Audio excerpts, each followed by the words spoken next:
به یادم میبیا گیرم میبیا برای اون که بسیار یاش بود باندارم روز ده کاری کلخاص میکرد شاوده چرخ میریشت پشم گوسفند پخته یافته چرخ ریشته تیار کرده گلیم میکرد بیا زمین ده بانده برای با اون لباس چک بنچه میکرده همه خیلی تاویستان رفته یایلاق میشیشت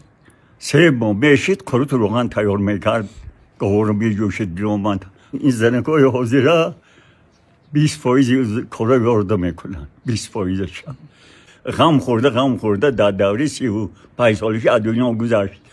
با 11 سالگی ایتیم ماندگم امادهش یک پدر آماده خوب بود تو تربیه خوب میکرد برا آمده خوش آمده بالای دیده تاج سر آمدن گره با آمین سفرتان بی خطر و بسیار خوشحال شدیم دیدیمتون بیا یه پل چای بگیر رحمت بر مکتب اوکی بعد من گفتم من 26 سال بریادیری کار کردم همین کتم به میمون شدگیدم بود 2010 هم کمپیر گذاشت تماما غلطی دیم نگی میمون باور کنه بازار ندارم یه خیلی پیش خونده میدارم 100 باشو 12 تاش حیاتن حاله